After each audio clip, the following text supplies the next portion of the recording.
con el paciente era que moría y no teníamos chance de llegar a un diagnóstico, peor a un tratamiento.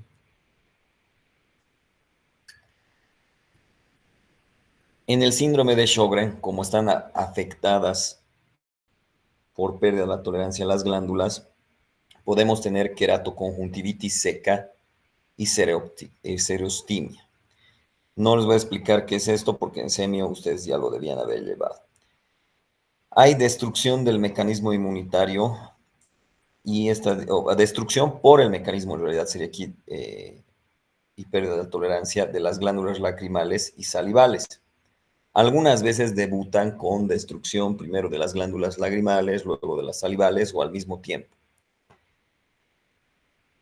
Se identifican una forma primaria, que es el síndrome que se llama seco, o una forma secundaria asociada a una enfermedad autoinmune, como lo que les mencionaba, ¿no? Puede dentro de una enfermedad autoinmune, y generalmente la enfermedad autoinmune que da todas otras manifestaciones sistémicas, nos referimos al lupus eritematoso sistémico. Entonces, cuando lo vemos como solo afectación y de inicio, además, a las glándulas lagrimales o salivales, lo vamos a llamar como primario, y cuando es posterior al desarrollo de una enfermedad autoinmune como el lupus, le vamos a llamar secundario. Como hay destrucción de las glándulas lagrimales, obviamente, y salivales, va a empezar a haber disminución, resequedad, tanto en la cavidad oral como en la irrigación del ojo. Al microscopio, si vemos una infiltración multifocal linfocítica, ¿no? De CD40 positivos. Los CDs ya hemos mencionado para qué se usan, ¿no? Como hay una inflamación, sabemos que la inflamación tiene por objetivo destruir, diluir o focalizar al agente agresor, pero otra de sus funciones o sus objetivos es llamar al proceso de reparación, y por ende, en este caso, como es una alteración del sistema inmunitario y a través de la alteración del sistema inmunitario hay una alteración de la respuesta inflamatoria, pues va a haber un proceso de reparación con fibrosis de las glándulas. 75% puede estar alterado con el factor reumatoide. Es decir, que el factor reumatoide en laboratorios no es diagnóstico de artritis reumatoide como tal, como casi todas las, y hemos mencionado y hemos enfatizado, todos los laboratorios no son específicos de una enfermedad autoinmune. Pero, como verán aquí, se asocia a autoanticuerpos ANA en el 85%. Y esto también se ve en el lupus, ¿no ve? Anticuerpos específicos y no específicos de un órgano. Entonces, cuando nosotros ya con estudios más específicos, puede ser inmunohistoquímica o biología molecular, detectamos, o a través de la inmunofluorescencia, en este caso, en el suero, vemos que hay anticuerpos específicos contra la glándula salival o lagrimal, y hay algunos otros que no son. Idealmente pudiéramos ver que obviamente se va a ver alterado, si es que tenemos la posibilidad de hacer estos estudios, los anticuerpos específicos contra la glándula lagrimal y salival nos apoyan mucho más a que sea un Sjögren, ¿no? Primario. También se ha asociado en su perfil laboratorial anticuerpos contra antígenos eh, contra las ribonucleoproteínas, y esto está asociado a un perfil, digamos, de genético, que es el SSA-RO y el SSA-BLA.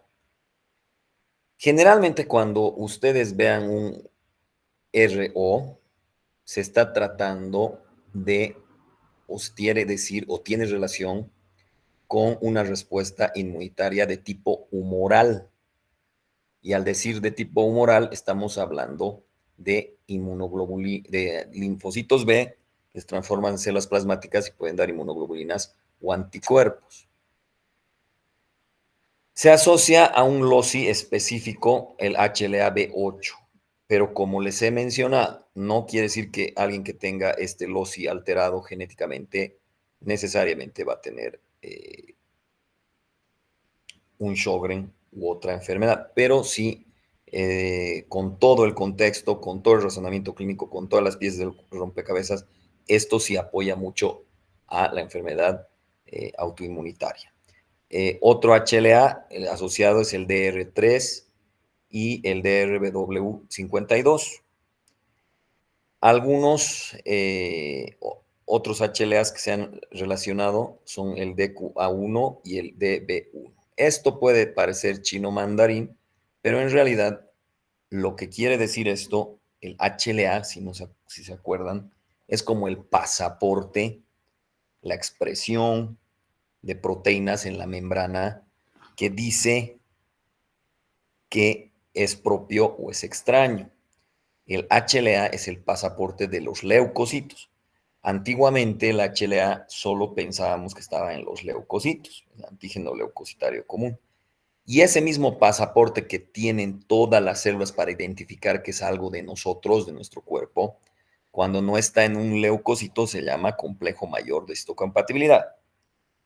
Entonces, no es tan necesario que se aprendan todo de memoria, pero sí que hay algunos perfiles, porque cuando estemos sospechando una enfermedad inmunitaria, vamos a pedir pues este perfil de HLAs alterados y puede que algunos de estos estén y tenemos que hacer el razonamiento clínico con los síntomas, con los signos, etcétera, etcétera, para llegar a un diagnóstico.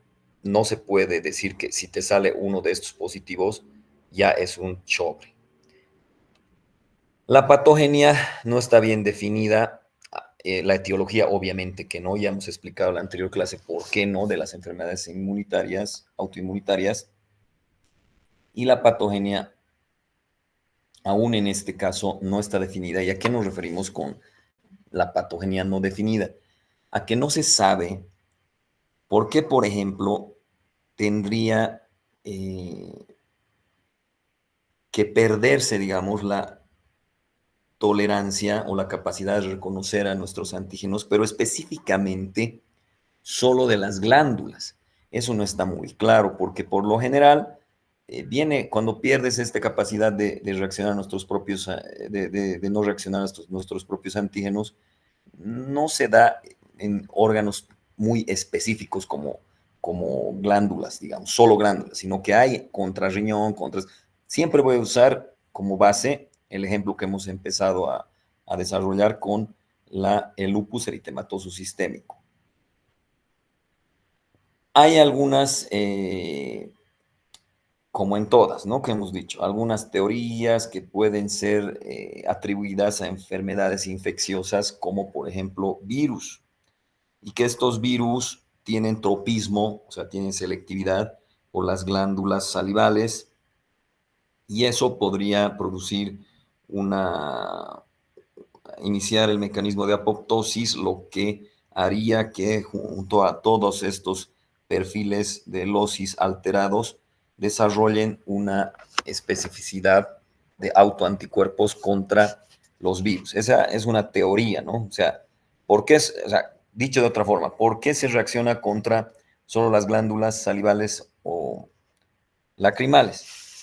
Porque podría haber un factor predisponente que sería una infección viral que tiene afinidad solo por las glándulas salivales y este factor viral produciría una muerte celular y esa muerte celular el sistema inmunitario no estaría en la capacidad de reconocerla como propia y entonces se desarrollaría la enfermedad autoinmune. Esa es una teoría, no está comprobada. Por eso se dice que la patogenia está muy poco entendida en este caso. Implicados, como en toda enfermedad inmunitaria, está implicada la inmunidad humoral y también la celular, o sea, me refiero a los linfocitos T y me refiero a los linfocitos B.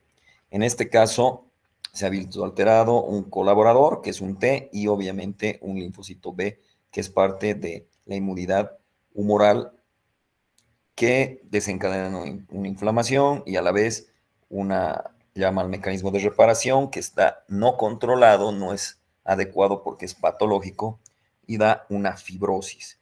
O sea que se empieza a perder las células efectivas de la glándula salivar y lagrimal, lo que consecuentemente muestra signos sintomatología de Sjögren, que es resequedad, ¿no? Las glándulas salivales o lagrimales son las más afectadas, pero también pueden ser afectadas otro tipo de glándulas como ser del aparato respiratorio o del digestivo o la vagina.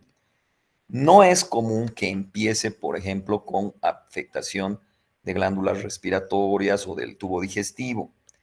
Generalmente, como les digo, se manifiesta y la sintomatología es a través de la glándula salival y lagrimal, o una u otra o las dos. Pero a lo largo del desarrollo de la enfermedad sí empiezan a haber alteraciones en otros lugares, como ser la vagina, el tubo digestivo y respiratorio. En tercer lugar, diríamos, de frecuencia de alteración, sería el tubo digestivo y cuarto respiratorio y en último lugar vagina.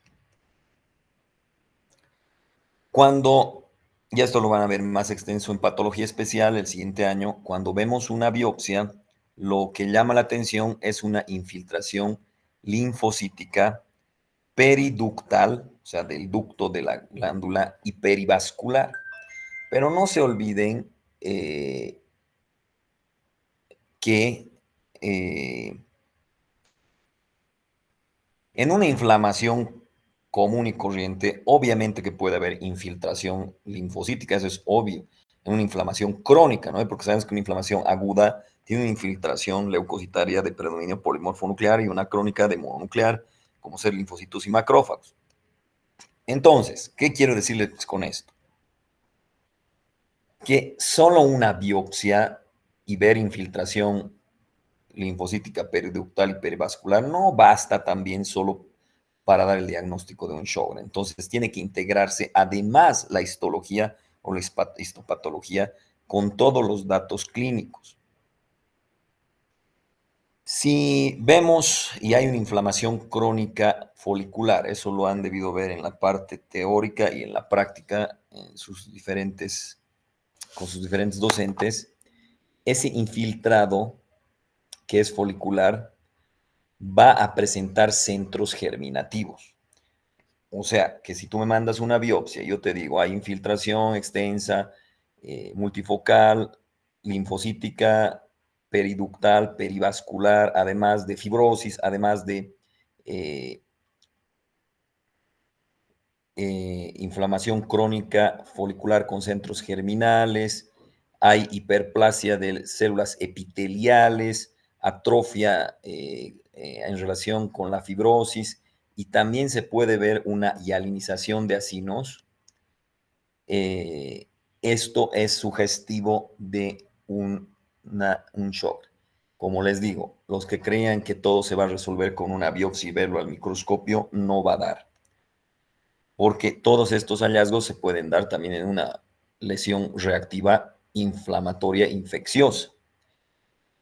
Evidentemente, como esto es algo crónico y que va paulatinamente mermando todas las células efectivas de la glándula lagrimal, pues va a empezarse a ver semiológicamente ausencia de lágrimas y al haber resequedad de esto va a haber desecación del epitelio corneal, también lo propio si afecta la mucosa oral y en la mucosa oral al no al haber resequedad puede haber adicionalmente fisuras que tienen inflamación y pueden llegar incluso a ulceraciones. Esto también puede afectar obviamente porque sabemos que la glándula lagrimal drena al canto y tiene conexión con la cavidad nasal, puede afectar, no porque esté afectando directamente las glándulas, ningún tipo de glándulas nasales, sino porque naturalmente existe también una irrigación por la glándula lagrimal y las lágrimas que también drena una parte hacia la cavidad nasal. Entonces, también se puede dar sequedad en la cavidad nasal, lo que conlleva a costras en la nariz y también puede haber ulceraciones. Incluso en casos muy extremos puede haber perforación del tabique nasal. Pero como les digo, no es en relación tan directa con que estén destruyendo glándulas específicas de la nariz, ¿ya? Como es de costumbre, las enfermedades autoinmunitarias son mucho más frecuentes en mujeres. En este caso, fíjense, el pico es ya mayor, no es como en los otros casos, 50, 60 años, y los síntomas están alrededor de la destrucción de las glándulas, ¿no? Podemos tener queratoconjuntivitis, que es consecuencia, pero de la resecación, y xerostomía. 30% son con enfermedades extraglandulares, o sea, sinovitis, fibrosis pulmonar difusa, neumopatía periférica, lo que les decía, ¿no? Cuando no son afectadas las glándulas lagrimales y de la cavidad oral, cuando son otras. Mayor frecuencia va a haber títulos elevados de anticuerpos contra SSA. Pero, como les digo, no es específico ni tampoco que te salga negativo este anticuerpo, descarta un síndrome de Sjögren. Vamos a tener alteraciones de función tubular sin daño glomerular cuando hablamos de que estén afectados otros lugares que no sean las glándulas eh, lagrimales ni las otras glándulas que les he explicado. Me refiero a los riñones, ¿ya? 60% tienen trastornos adjuntos, como por ejemplo una artritis reumatoide. Entonces, ¿podrías debutar con un Sjögren y luego tener artritis reumatoide? Sí. ¿Podrías debutar con un Sjögren y después desarrollarse un lupus eritematoso sistémico? Sí. ¿Podrías tener artritis reumatoide y posteriormente iniciar con resequedad o destrucción de las glándulas lagrimales? Sí. Característicamente, si tomamos ganglios periféricos, vamos a tener ganglios con eh, hiperplasia,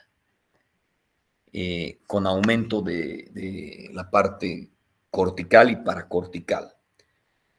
Y evidentemente, si nosotros hacemos un IHQ, cuidado que en el examen pregunten qué es IHQ, es inmunistoquímica, vamos a determinar que existe infiltrado de linfocitos B y T y que son policlonales. Ya les había mencionado en estas otras clases, es pregunta de examen a lo que se refiere lo que es monoclonal y lo que es policlonal. Estos clones individuales de población de linfocitos B crecen y incluso algunos se transforman en linfocitos B de memoria. Pero se ha detectado un clon dominante de linfocitos B que indica que podría desarrollar o indica la predisposición de un linfoma marginal. Es decir, que este tipo de enfermedad autoinmune puede hacer predisponente a una neoplasia maligna mesenquimatosa de origen linfocítico, a un linfoma.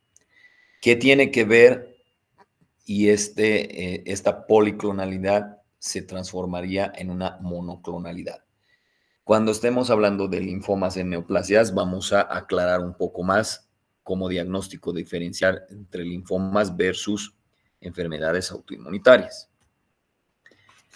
Hablando de otra que no es ya un poco menos frecuente de las enfermedades inmunitarias, vamos a hablar de la esclerodermia o de la esclerosis sistémica. Es mejor llamarle esclerodermia, perdón, esclerosis sistémica porque El llamarle esclerodermia como que da a pensar que solo afecta a la piel y nada más. Y sí, es evidente que afecta a la piel y los síntomas y signos a veces nos llaman la atención porque las primeras manifestaciones las vemos en la piel, pero hay afectaciones también en otros órganos o sistémicos. Entonces, esclerodermia o esclerosis sistémica, mejor vamos a llamarla así, es una enfermedad que va a dar a través de una alteración de la tolerancia, porque es una enfermedad autoinmune, va a dar una respuesta inflamatoria descontrolada, que no es, no es una respuesta inflamatoria fisiológica,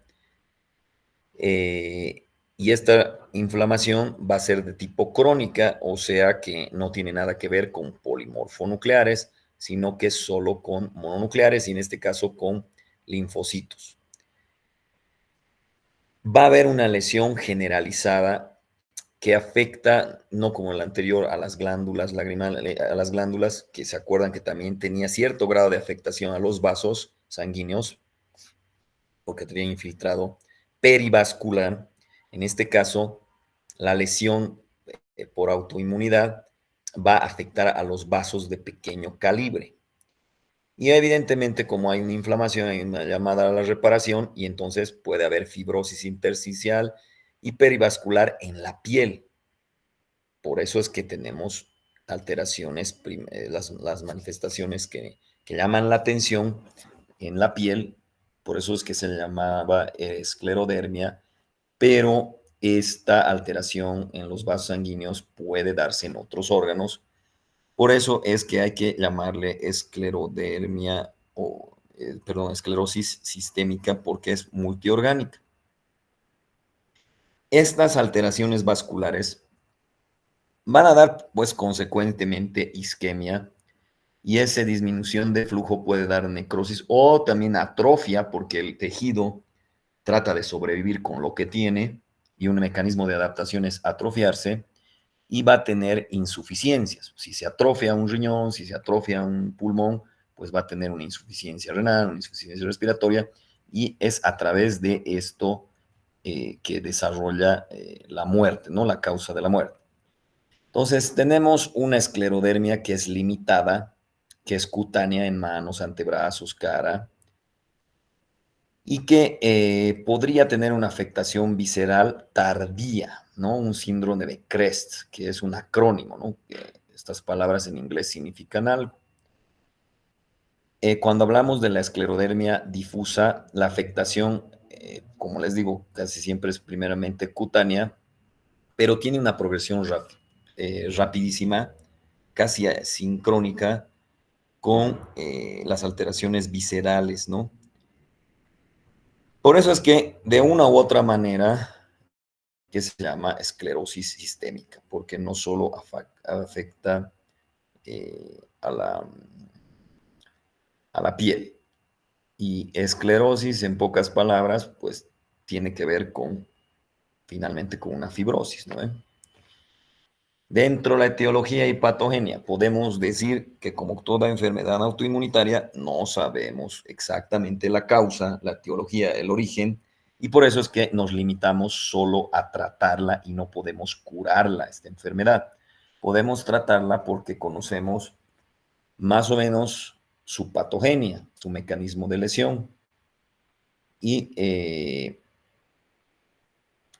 en ese sentido, la patogenia, como ya les había manifestado, tiene que ver con la tensión vascular, el depósito de colágeno y la lesión tisular final, pero que tiene que ver con una vasculitis, una obstrucción, una isquemia y un proceso de reparación que no es el adecuado y por eso le llamamos fibrosis. Entonces, básicamente, si lo quisiéramos nosotros desglosar o sintetizar, tendría que haber una respuesta autoinmunitaria anormal, donde como siempre está participando la inmunidad humoral y la inmunidad celular. En la humoral es la celular, perdón, es muy importante el linfocito T colaborador y en la humoral, obviamente, la participación de autoanticuerpos. Como ya les he mencionado, podríamos encontrar ANA, o sea, anticuerpos, autoanticuerpos contra el DNA, si eh, hay algún anticuerpo específico para determinar esclerosis sistémica, no, pero hay algunos que son más específicos que otros. En este caso, cuando tenemos un síndrome de CREST, o sea, la esclerodermia está afectando a órganos, en 20 a 30% tenemos anticuerpos anticentroméricos, pero también podemos tener anticuerpos anticentroméricos en otras enfermedades autoinmunes. Cuando hablamos de la lesión vascular, la lesión microvascular constante va a hacer que finalmente, como mecanismo de adaptación, prolifere la capa íntima de las arterias. Si se acuerdan que la capa íntima es la que tiene que ver con el endotelio. Esto consecuentemente va a dar una dilatación capilar y va a dar un aumento de la permeabilidad y consecuentemente una destrucción capilar. Eso por un lado, ¿no? Porque empieza a engrosarse, vamos a decir eso. Pero lo más trágico es la autodestrucción a través de alteración de la inmunidad humoral y la celular, que consecuentemente van a dar una respuesta inflamatoria que no debería haber, y esto va a dar un daño al endotelio, y el daño al endotelio va a dar agregación plaquetaria, y la agregación plaquetaria va a liberar factores procoagulantes, y finalmente esto va a dar una obstrucción y una isquemia. Posteriormente a la isquemia sabemos que esa parte destruida, necrosada, no se va a quedar ahí, va a tener que limpiarse y va a tener que repararse, y en este caso no va a haber una verdadera regeneración, sino que va a ser sustituido por una fibrosis, y eso consecuentemente va a quitar el función o la función de el órgano paulatinamente. Morfología. En la piel es característico ver una atrofia o una escleroatrofia, vamos a decir así, difusa, que puede ir de lo proximal a lo distal. Hay un edema, y si nosotros vemos al microscopio, ya sabemos que un linfocito T, B o NK se ve al mismo, igualito. Entonces tenemos que usar inmunohistoquímica, en este caso los CDs, para darnos cuenta que generalmente hay un predominio de linfocitos colaboradores, un CD4 positivo. Va a haber tumefacción, que es lo que se ve macroscópicamente como edema, y degeneración de la capa de colágeno. ¿Esto cómo se manifiesta a nivel histopatológico?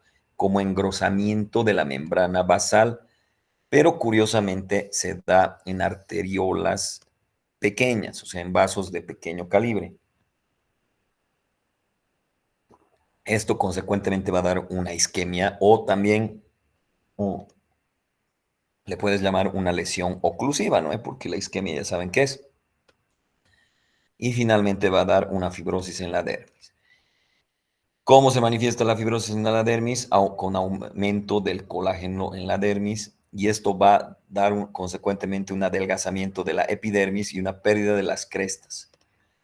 Y consecuentemente, como están presionando por tanto colágeno, por fibrosis, puede haber atrofia, es decir, de los folículos, de las glándulas sudoríparas, de los folículos pilosos, etc.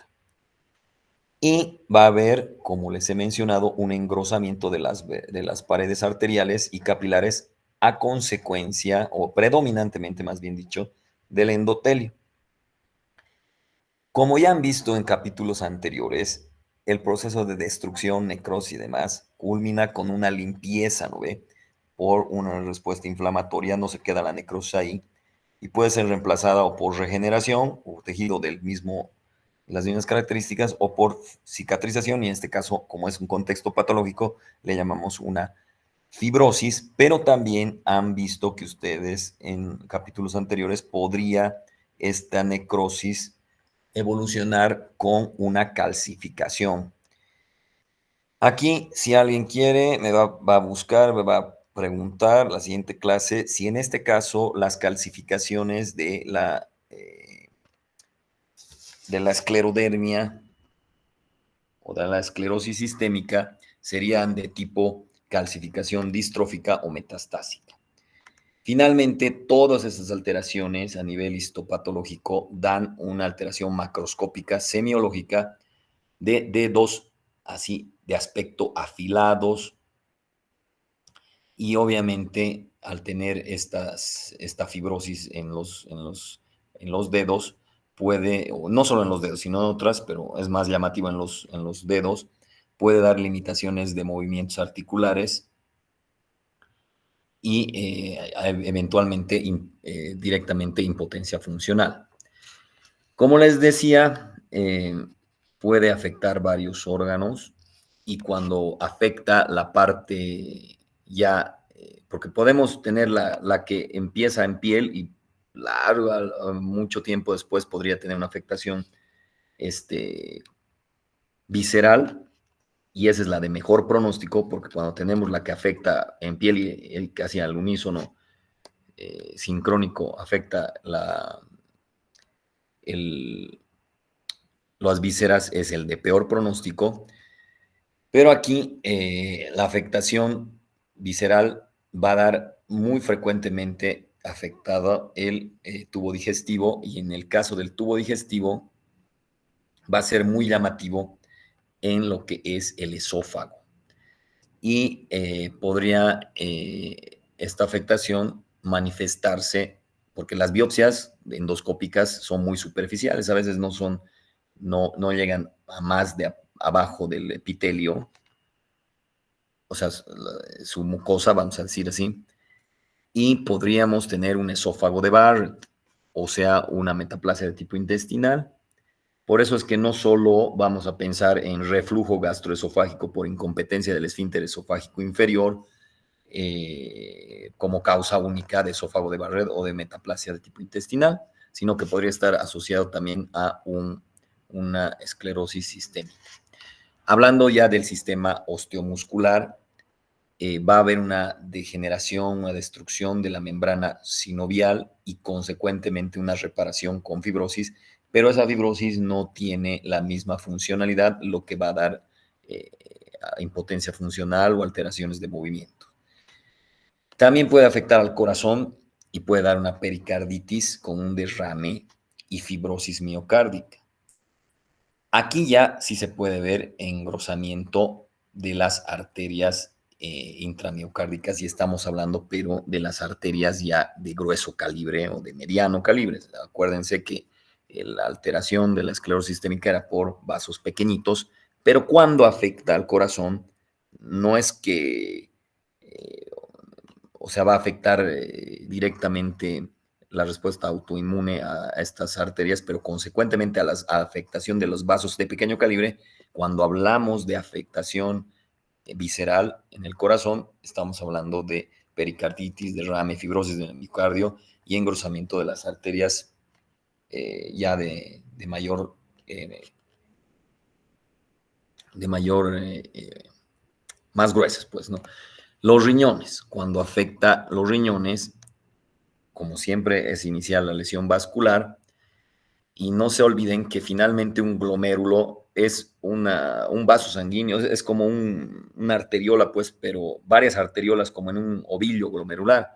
Entonces, va a pasar lo mismo que en las arteriolas, solo que en el ovillo glomerular, y vamos a tener engrosamiento de la íntima de las arteriolas interlobulares, vamos a tener proliferación también de las células de la íntima, o sea, de lo que tapizan los vasitos sanguíneos.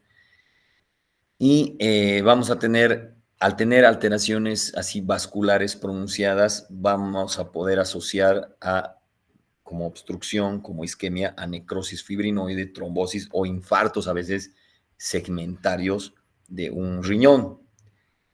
Y en este caso, la muerte no es específicamente por la fibrosis renal, sino porque al tener fibrosis renal, el órgano ya no funciona bien porque ha perdido, por ejemplo, digamos, 50% de tu potencial de filtración porque se ha reemplazado, no ha podido regenerar, sino que se ha reemplazado por fibrosis y tenemos una insuficiencia renal y puede morir por eso en realidad.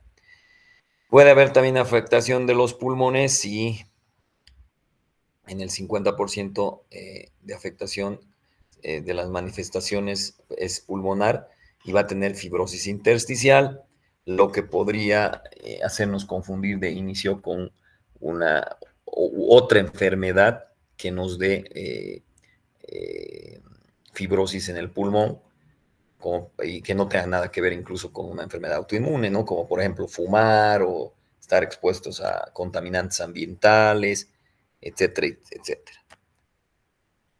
Dentro de las características clínicas, como hemos visto, cuando es local en la piel, ya hemos visto algunas, y cuando es sistémica, dependiendo qué órgano afecta, pero finalmente el potencial de muerte es por insuficiencia de ese órgano, por reemplazo por fibrosis, pero como es de costumbre, las enfermedades autoinmunitarias son más frecuentes en mujeres. En este caso, fíjense, no es tanto, ¿no? Ve como en otras, como 9-1, así, no, si es 3-1. El pico es similar al anterior, 50-60 años. Dentro de las razas, podríamos decir que epidemiológicamente se ha visto mayor frecuencia en afroamericanos y las manifestaciones, lo que lo va a traer al paciente y lo que nos va a hacer sospechar generalmente va a ser esas manifestaciones cutáneas. Vamos a tener como tiene, alteran la vasculatura, ¿no? La microvasculatura y puede afectar a nivel de la piel, de los dedos. Vamos a poder ver asociado un fenómeno de Raynaud, que me lo van a decir la siguiente clase que es, porque a veces esto en semio les hacen entender que es solo asociado a una enfermedad y en realidad por eso es que se llama fenómeno de. Cuando afecta al esófago podemos tener disfagia y en este caso me van a decir ustedes también por sus clases de fisiopato y sus clases de semio si esa disfagia sería lógica o ilógica, que es lo más coherente. O sea, si es una enfermedad autoinmune, entonces sería una disfagia progresiva o no, ¿no? O sea, esto ya lo han visto en semio y en fisiopato, entonces no vamos a repetirlo. Puede tener afectación del intestino delgado y eso va a dar consecuentemente alteraciones como diarreas y falta de absorción de algunos nutrientes porque tienes fibrosis en el intestino. Si afecta al pulmón, obviamente va a tener dificultad respiratoria y cuando tenemos fibrosis miocárdica podríamos tener arritmias o insuficiencia cardíaca. Cuando afecta al riñón, obviamente siempre estamos chequeando la función renal con lo que excreta o no excreta de proteínas. Podría manifestarse como hipertensión maligna con posterior insuficiencia renal mortal. No vamos a decir que es la hipertensión arterial maligna porque esto ya lo tienen que saber de semio. Y también podemos detectar el síndrome de CREST, que es un acrónico, que es cuando está afectando los diversos órganos y más o menos viene así como en este dibujo, ¿no? Calcinosis, porque hemos dicho que puede tener depósitos de calcio posterior a la necrosis subcutáneo. Fenómeno de Raynaud, puede tener disfunción esofágica, puede esclerodactilia y puede tener telangiectasias, que son las dilataciones capilares que causan marcas rojas en la superficie de la piel, ¿no? Entonces, ahí tienes. Bueno, ya para terminar, otra de las enfermedades ya mucho menos frecuentes todavía, la miopatía, las miopatías inflamatorias, como su nombre dice, miopatía, ¿no? Entonces sabemos que cuando termina algo en patía tiene que ver con la enfermedad, con alteración, con patología, ¿no? Son un grupo mucho menos frecuente de enfermedades autoinmunes y tienen un espectro, esta vez heterogéneo, de trastornos que se caracterizan por lesiones e inflamaciones de los músculos, principalmente el músculo esquelético, o sea, los músculos voluntarios. Y aquí sí que no podríamos meter las manos al fuego, poner las manos al fuego para decir que fija, lija, que es una enfermedad autoinmune. Más bien, la lógica de esto es como cuando les decía en las primeras clases, cuando no sabemos qué chingados es, generalmente lo que lo queremos asociar a, debe ser algo autoinmunitario. Y encima mejora con corticoide, pucha, debe ser. Entonces, en esto no tenemos mucha, ¿cómo se dice?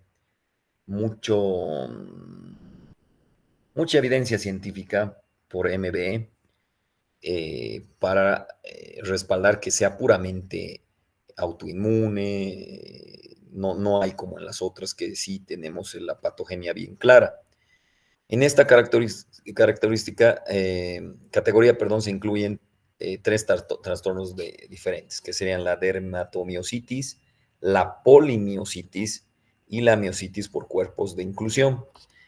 Si nosotros tomamos estos tres nombres de manera literal, no vamos a entender el verdadero contexto de cada enfermedad, porque podríamos decir dermatomiositis. Ah, ya, entonces es eh, inflamación de la parte piel y muscular, digamos, ¿no? O polimiositis, y ahí diríamos, muchos músculos con inflamación, o la miositis de cuerpos de inclusión, ahí sí no te dice nada. Entonces, no lo vamos a tomar estos nombres así como literal, sino como un nombre que tiene por detrás todo un mecanismo de lesión, o sea, una entidad patogénica, patológica, vamos a decir así, ¿no? Puede aparecer de forma aislada o con otras enfermedades, es como todo, ¿no ve? Eso es ya muy común, ¿no ve?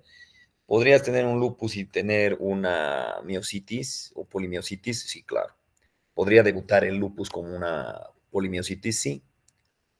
Entonces, también podría estar asociada no con solo una enfermedad autoinmunitaria como el lupus, sino que también con la anterior. Por ejemplo, podría estar asociada con la esclerosis sistémica. Yo sé que en el anterior no hemos mencionado nada de músculo, hemos mencionado pulmón, esófago, riñón, corazón, etcétera, ¿no? Pero sí puede haber en la esclerosis sistémica alteraciones musculares, por si acaso, eso me olvidaba decirles en el anterior.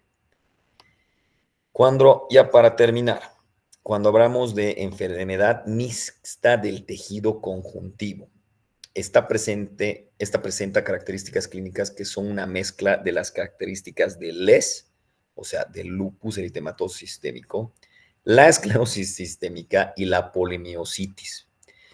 Algunos autores incluso dicen que nos hemos inventado nomás esta enfermedad y que no, es nomás un lupus, o era nomás de un inicio una esclerosis, o es una esclerosis con lupus, pero es por eso que les digo que no está clara. Cuando no está clara la etiología, la patogenia es un poco más difícil dilucidarla y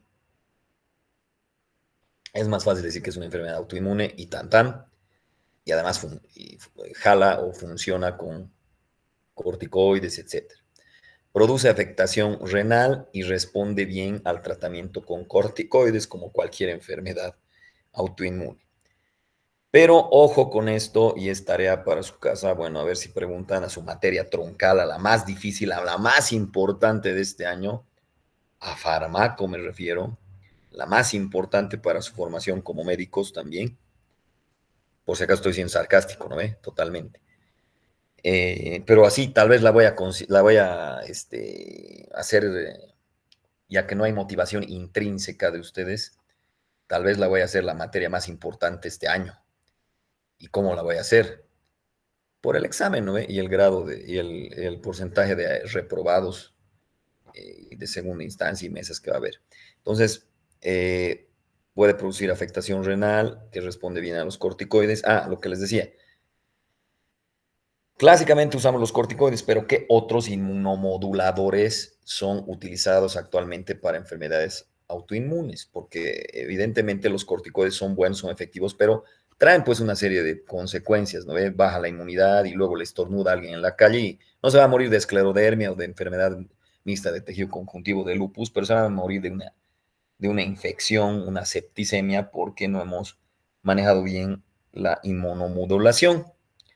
Y es por eso que los corticoides ya no son tan protagonistas en los tratamientos, sino que hay otro tipo de inmunomoduladores. Incluso les había dicho y que hay algunos que son MAP, ¿no ve? Incluso anticuerpos monoclonales quiméricos. Bueno, si no hay dudas, preguntas, nos veríamos la siguiente clase. Vayan estudiando desde ahorita porque el examen teórico va a estar rudo, les digo. Si no hay preguntas, nos vemos en la siguiente clase, chicos. Chao, chao. Gracias, doctor. Gracias, doctor. Hasta luego. Chao, Hasta chao. luego, doctor.